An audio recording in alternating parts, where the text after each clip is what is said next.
welcome to Decarbonize, the clean energy podcast from Fresh Energy. Fresh Energy is a Minnesota nonprofit working to speed our state's transition to a clean energy economy. My name is Isaac Quam, and I'm the Director of Communications here at Fresh Energy, and I'm also your host today. I'm excited to be joined by my esteemed colleagues, Anjali Bains, our Managing Director of Transportation, and Brandon Isaacson, our Managing Director of Industry. Thanks for joining, Anjali and Brandon. Are you both ready to talk about sustainable aviation fuel and green hydrogen? Let's do it. Yeah, definitely excited. Great. Well, we're here today to talk about one of the harder parts of the transportation sector to decarbonize, aviation. We've made some progress getting Minnesotans into electric vehicles charged with clean electricity, but you can't just drop a battery into a commercial airliner to decarbonize it because the weight of the battery is too heavy for long-haul flights. So that makes aviation what industry folks call a harder to abate sector, where we need a technology that's ready to reduce emissions and scale up now, not in a few decades. And that's where sustainable aviation fuel comes in. Anjali, can you talk to me about aviation emissions? Yeah, thanks, Isaac. Happy to be here today. So, aviation is currently about 2.5% of global climate emissions.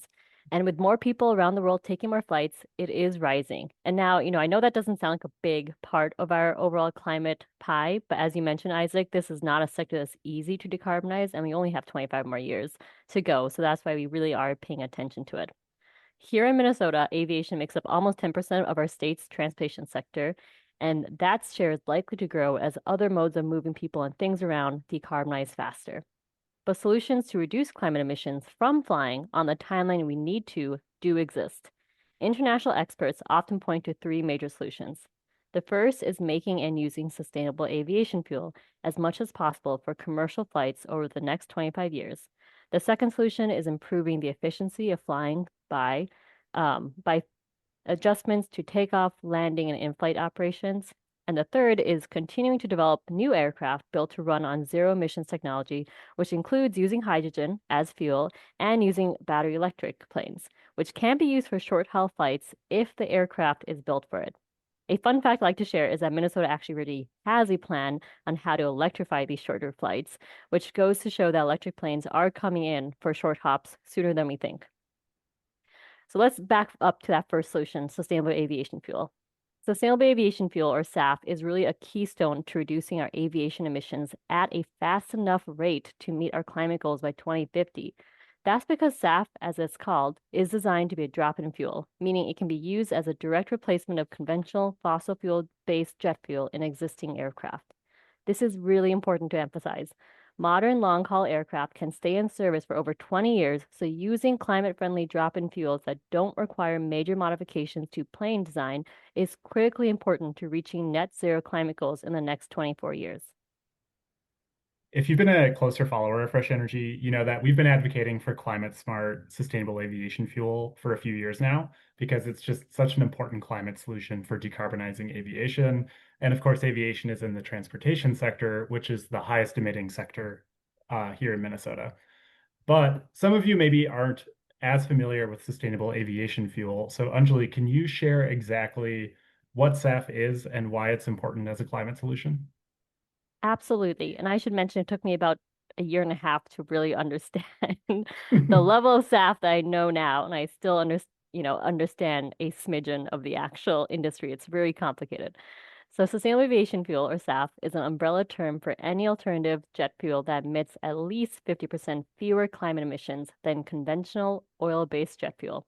In other words, SAF is at least twice as clean from a climate perspective than the jet fuel most planes use right now. There are many, many, many ways to make SAF. The inputs to making SAF are called feedstocks in the industry parlance. They can be bio-based feedstocks like camelina and pennycress, used cooking oils, or corn and soy, which are the top two crops grown in Minnesota. SAF feedstocks can also include non-biomass feedstocks like green hydrogen and captured carbon dioxide from industrial facilities or from the ambient air. Each type of SAF has differing climate benefits, production costs, and potential to scale. And I think what you just talked about is a good way to explain why it is simultaneously kind of simple to understand and also very difficult to understand. Because at a high level, it's just a fuel that is at least 50% cleaner.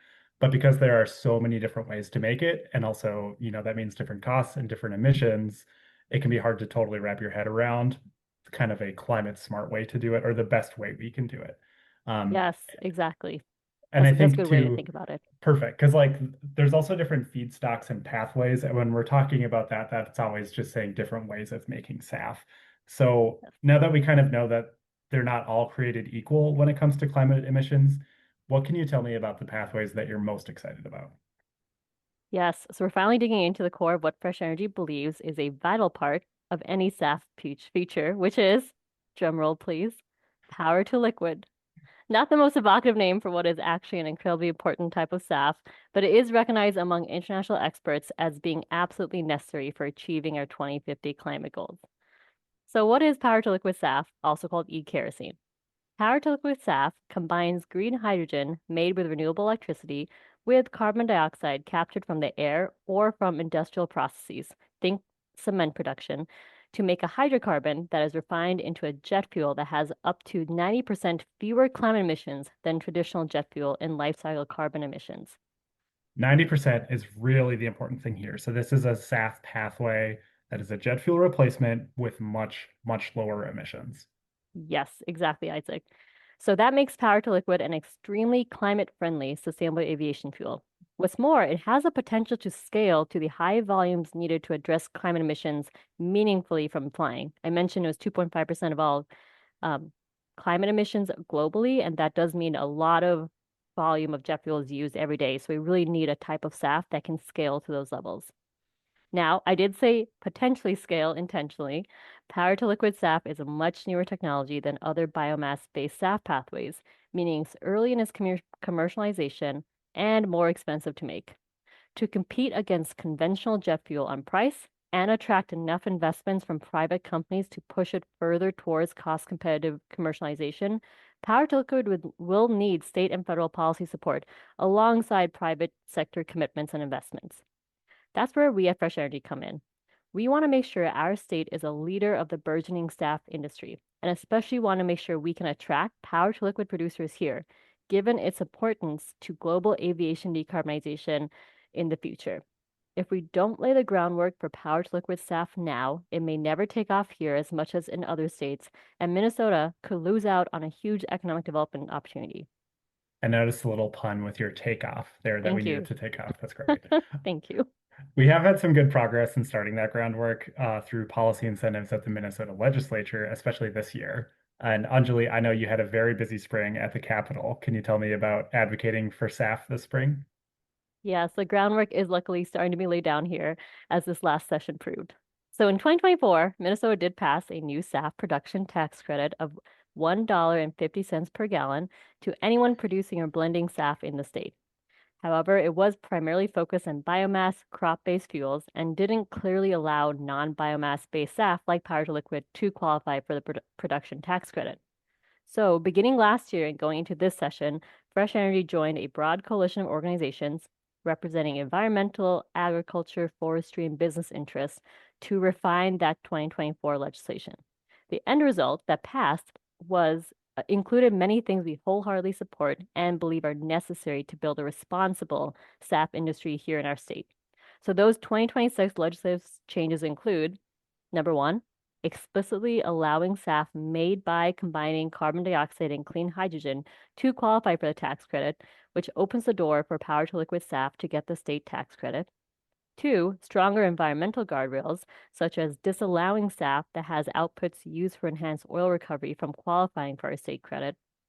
Three, additional tax credit funding for SAF with better carbon intensity scores, up to additional 50 cents per gallon on top of the baseline $1.50 per gallon credit.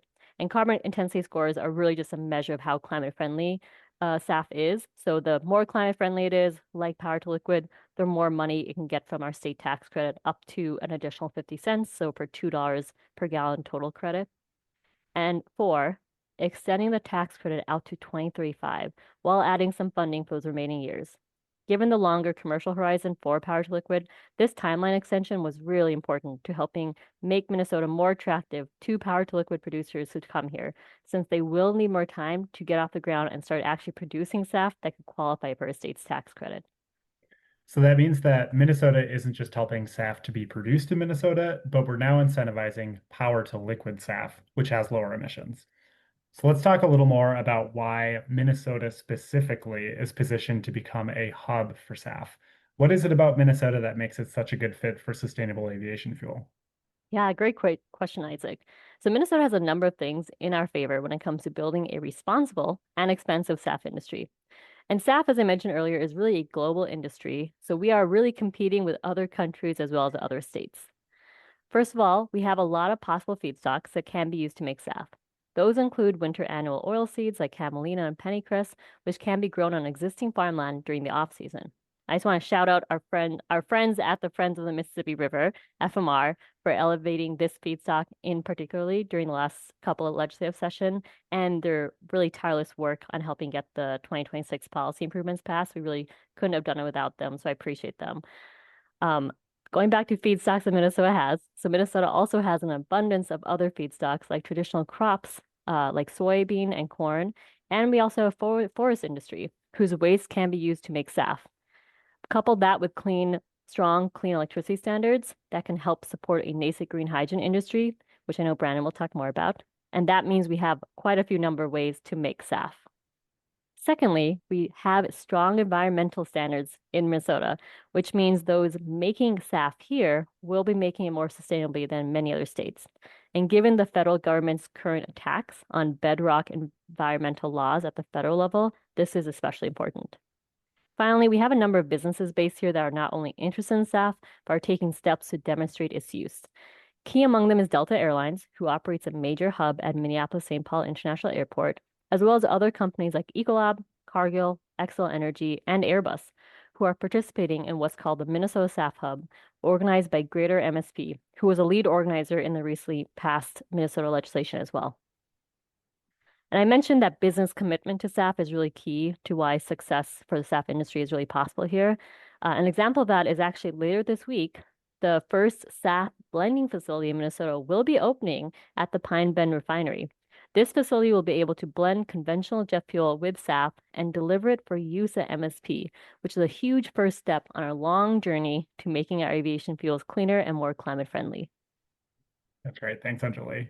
All right, Brandon, I'm going to shift our conversation over to you a little bit more to talk about green hydrogen. We've been talking about how you can use green hydrogen, which is really using clean electricity and captured CO2 to make a more sustainable version of sustainable aviation fuel. But to really understand more about that, I figured we'd want to talk to you and get the details all about green hydrogen. Can you tell us about what green hydrogen is, how we use it, and how it's made? Yeah, absolutely, Isaac. So green hydrogen is certainly a key component, key feedstock in this process that we're talking about here. But if you don't mind, I might kind of work backward in my answer a little bit and kind of reiterate some of what Anjali just described about the power to liquid pathway, and then kind of talk about green hydrogen's role in that process. So Um, at its core, jet fuel is primarily made up of just hydrogen and carbon. And in the case of power to liquid SAF production, those two ingredients are independently generated or captured in gas form, so hydrogen gas and CO2, and then combined and processed to make that synthetic fuel. And there's a couple different approaches to actually synthesizing and reacting those ingredients. Once you've combined them, the classic power to liquid pathway is known as the Fischer-Tropsch method. But there's another similar method that's coming up a little bit more in conversation, and there's a couple different production facilities looking at this, which is the methanol to jet pathway as well. So very similar process, but it actually includes methanol as an intermediary product in there. But again, at the core, those building block ingredients are your green hydrogen and your carbon. And so with those feedstocks, Isaac, you'd asked specifically about green hydrogen. So hydrogen can be made in a variety of ways. In many cases, from an industrial use perspective, we see hydrogen made through the steam methane reforming process, which relies heavily on fossil fuels. Green hydrogen, on the other hand, is made using renewable electricity in a process called electrolysis. That's generally a straightforward concept where electricity is passed through water in a way that splits the hydrogen and oxygen, producing a hydrogen gas and oxygen gas output. So again, it's a simple process in theory, but it is energy intensive, so it's critical that that production is paired with appropriate renewable generation. I think a lot of what you're talking about is giving me flashbacks to taking organic chemistry in college and having to really get into those. So thank you Yeah. for throwing me back there. But if what Brandon is describing sounds familiar to listeners, aside from organic chemistry that you may have taken, it's also because Anjali and I recently published a blog post on the Fresh Energy website about how you can use green hydrogen to produce SAF. So that's a really helpful read if folks want to learn more about the topic. Absolutely. And so talked about the hydrogen component there, that other building block being the CO2. We need to capture that some way in order to bring it into this reaction process. And today, the simplest and most common approach is to capture that from an existing point source. So Anjali mentioned earlier, oftentimes that might be paired with a concrete facility, and just think of other industrial CO2 emitters, other ones would be steel or ethanol facilities that we could look at for capturing that CO2. But we are seeing direct air capture as a growing technology as well in this space. And as the name implies there, it's a matter of pulling CO2 directly out of the air. And so as we work to reduce industrial emissions across the board, direct air capture seems to be a promising pathway, because theoretically the industrial emissions will be reduced and less of a sustainable pathway in a good way. But like electrolysis, though, direct air capture is also very energy intensive um, and expensive. So anyway, once these gases are all produced, combined, and reacted, that end product are synthetic aviation fuel and byproducts. But the ultimate target being that eSAF, or the um, power to liquid SAF, has hydrocarbon chains that are chemically identical to fossil fuel or bio-based jet fuels, meaning that, as Anjali touched on before, they can serve as a drop-in fuel product. That means that they can blend cleanly into traditional jet fuels. I think of what a lot of what you're describing, Brandon, is what makes Fresh Energy kind of special is we have different teams working on different parts of the decarbonization process. And so Anjali represents transportation. We're talking about sustainable aviation fuel, but you representing heavy industry is really interesting here in the late 2020s because there's a lot of cool processes going on where exciting things are happening with industrial processes and using captured CO2 from some of them to use for SAF to make a cleaner jet fuel replacement. There's just like a lot of really interesting things happening in the sector. So it's really cool to learn more about. Yeah. Can you tell me a little bit about, is this already happening in places? Are planes already being powered by SAF made with green hydrogen? Yes, with a caveat, and Anjali touched on this earlier as well. What we've seen has really been through small demonstration programs and very early commercialization efforts. It's nowhere near as mature as some of the bio-based SAF pathways and other blending opportunities. So there are a handful of power to liquid SAF producers that are coming online, but virtually zero are fully operational at a large commercial scale. But the space is filling up quickly, and there are programs that are, moving the needle and getting folks excited about getting into this technology and the production space. And of course, Anjali touched on quite a few of the great things we're doing here in Minnesota. But if we're looking elsewhere about what other things we could think about here, beyond production tax credits, and those are important incentive programs, but something that I think stands out to me in Europe is the Refuel EU aviation program. And that program's more on the regulatory side, and it actually sets very specific blending requirements for aviation fuel within EU airports. And those requirements increase over time. So for SAF in general, EU airports need to increase from a 2% share of SAF in their aviation fuel in 2025 to a 70% share by 2050. So a massive incorporation of blending for SAF over those years. But they have actually also carved out a specific requirement for power to liquid SAF as well. And as Anjali touched on, much less mature, so the targets are a lot more modest. We're targeting 1.2% of all aviation fuels being produced through the power to jet, power to liquid process by 2030. But by 2050, the intention is to have a 35% share of power to liquid in all aviation fuels. So airlines are required to buy those power to liquid fuels regardless of the existence of cheaper biofuel alternatives, which is really important. Those types of programs are critical for building this market from scratch. And through creating a predictable runway for producers, they'll enable scaling that will ultimately also help to bring costs down. Assuming these policies and similar market building policies like the production tax credits, assuming that those remain durable, it creates that pathway that early adopters can depend on. So naturally, we're seeing a lot of companies popping up in Europe with policies like I just talked about. Um, Notable examples would be in Germany and Norway. There's a few larger name companies, Eneritech, Atmosphere, and Norsk eFuel. But we're also seeing some producers popping up in the US with Infinium and a company called 12 being a couple of the early movers in that space as well. And we should certainly be keeping an eye on other companies in the adjacent space. So there's a company called Sustera that's working currently on refining the direct air capture technology rather than the fuel production side, but they'll also be important players in the future of the industry. And I would be remiss if I didn't flip back to the green hydrogen production in Minnesota and the couple different pathways that we could talk about there.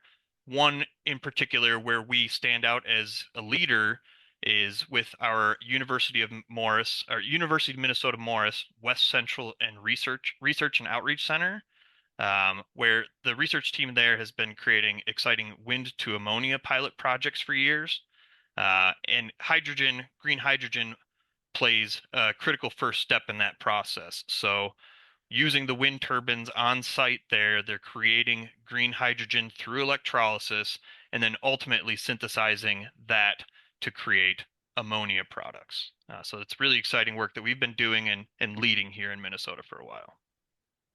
Yeah, and I think Brandon really hit on a really important part of policy and the interplay is here in Minnesota really focus on trying to bring the cost of supply down, but you have markets like in Europe which are really putting the demand side policy in place. So regulations that are going to give the demand to help support the supply continuing to be made here in Minnesota. So it's just a really interesting, again, this is a global policy and there's so many interplays between other markets and what's happening in Minnesota, which is very unique compared to some other work we do here in the state. And I do think it is, I really can't say enough about what University of Minnesota Morris is doing. I grew up outside of there on a farm, and they do some of the most interesting clean energy pilot projects around, and it's very, very cool to have them in Minnesota, in rural Minnesota. It's really neat to see. Um, so it's important for folks to know that green hydrogen is a broad climate technology. So while it is a pathway for SAF, green hydrogen is also a climate solution that's helping us decarbonize a lot of other things in our economy too. And Brandon, I know you've been talking a lot about green hydrogen. So can you tell us about how it's being used for other sources and sectors as well? Yeah, absolutely. From the industry side, we talk about it a lot for decarbonization efforts for industry, from a clean fuel alternative perspective, and some of the other chemical properties that it has. So, for instance, in steel production, it could serve as an exciting pathway as a clean fuel alternative, but it is also used as a reducing agent, so for its chemical properties, not just its combustion properties. So there are limited numbers of chemicals and gases that can be produced to be used in those sorts of ways, and hydrogen is one that we need to be careful with because it seems like such a promising solution, but we still have a long pathway to understand how we can produce it at scale and how to do it green, of course. So um, that's a part of the challenge is it's such an exciting opportunity, we'd love to use it everywhere. Some other spaces, as I touched on, would be ammonia production. So there's been some really interesting opportunities within the state here in the last couple of years, looking toward creating distributed green ammonia. And we've talked about this in a couple other spaces, a couple different webinars and whatnot, but there is no local ammonia production in the state here currently. We import all of our ammonia-based fertilizers from uh, facilities that use steam methane reforming for their hydrogen production and ultimate ammonia synthesis. And then we import those products here to the state, spending upwards of $1 billion a year within our farming communities to import that. And so there's a big initiative to create more wind to ammonia generation with green hydrogen as that intermediary. To be able to do that, to leverage a lot of curtailed wind opportunities here in the state, and to create those products locally, and to create a circular economy of wealth within that farming, within our farming communities here. So there's a lot of other opportunities, but those are the two that really rise to the top. I think we're going to have to do a whole podcast episode about green ammonia and fertilizer because it's a really interesting topic. I think it reminds me a lot of how the history of Minnesota's electricity sector a little bit, where we have historically imported lots of fossil fuels like coal to burn to generate electricity. Now we have cleaner sources like wind and solar, and we're increasingly generating more of our own clean electricity in state. Now we kind of have the technology to do the same thing to create fertilizer. We no longer have to import it from states or, mostly states away. We can instead maybe make it here with clean electricity, which has a big impact for farmers because fertilizer is a big climate source, but it's also a big expense for farmers in Minnesota too. So the extent that we can build it here in Minnesota is a really exciting opportunity. Yeah, and yeah, in the last year or two, we've seen a lot of volatility in those pricing, in the pricing of ammonia fertilizer products as well. So there's definitely like an energy independence and a local manufacturing opportunity that pair really well here. I think I'm queuing us up for a future episode for Yeah. sure, I think. And then I might jump in here too. I think as much as we talk about the best use cases of green hydrogen, it might be also good to touch on the use cases we don't think is the best use of what Brandon has really clearly described is you know, right now it's costly to make. There's not a lot of volume of it. So the use cases we really care about at Fresh Energy are those hard to abate sectors, the sustainable aviation fuel, because flying a plane, I know Isaac, you put this in blog, flying a plane takes a lot of energy and it's really hard to do. Same with reducing carbon emissions from our industrial processes and agriculture. What we don't think green hydrogen right now is the best use case for is things that we have alternatives like electrification. And I know our friends over at Buildings Department has spent a lot of time trying to push forward electrification opportunities so that, renewable natural gas and other hydrogen uses aren't the things supplanting what we already have, which is electric heat pumps and other electrification options. And similarly on the transportation side, there was this head-to-head competition between battery electric trucks and hydrogen fueled trucks. And it's really become clear in the last few years that electric battery trucks are actually being developed and commercialized, and that is a better use case for our on-road transportation. So as we talk about the best uses for green hydrogen, knowing where we should be prioritizing is also really important. That's a really good note. I think at a high level, the highest level you can get with climate solutions is saying that we need to electrify everything by replacing fossil fuels with a battery charged with clean electricity. Some things like long haul aviation, you can't do that with. So that's where green hydrogen comes in. So we're getting near the end of our podcast episode now. So I just want to zoom out. Why does getting this right matter for Minnesota? Yeah, I can take that first. So sustainable aviation fuel is a global endeavor, as we've all talked about here, and it has a huge potential for positive economic growth for communities throughout our state, rural and more locally in urban centers. Done right, Minnesota-made SAF will not only help us meet our 2050 climate goals and beyond, we still have to meet those goals beyond 2050. It will also protect our water and soil quality and bring new climate jobs to our state. Yeah, that's great. And I'll just kind of dovetail from that and on the idea that, SAF is that near-term tool for cleaner skies. And, green hydrogen is what makes that the cleanest version possible. And, Minnesota just strengthened our policy to make both scale together, and we have continued opportunities to leverage those in multiple different avenues. Anjali, Brandon, thank you both so much for walking us through this. It's really exciting to see Minnesota positioned to lead on both SAF and green hydrogen. And I know this is work that you're both going to be pushing forward for quite a while yet. Awesome. Thanks, Isaac. Absolutely. Yeah, thank you. Thank you for subscribing to Decarbonize, the clean energy podcast from Fresh Energy. You can stay up to date on Fresh Energy's work at fresh-energy.org or by following us on social media. Head to our website for the latest news, to make a donation, and to register for upcoming events. Thank you to the band Palm Psalm for providing our theme song DGAF off their album Otuhaka. Get the latest from the band at palmpsalm.com. Thank you for listening.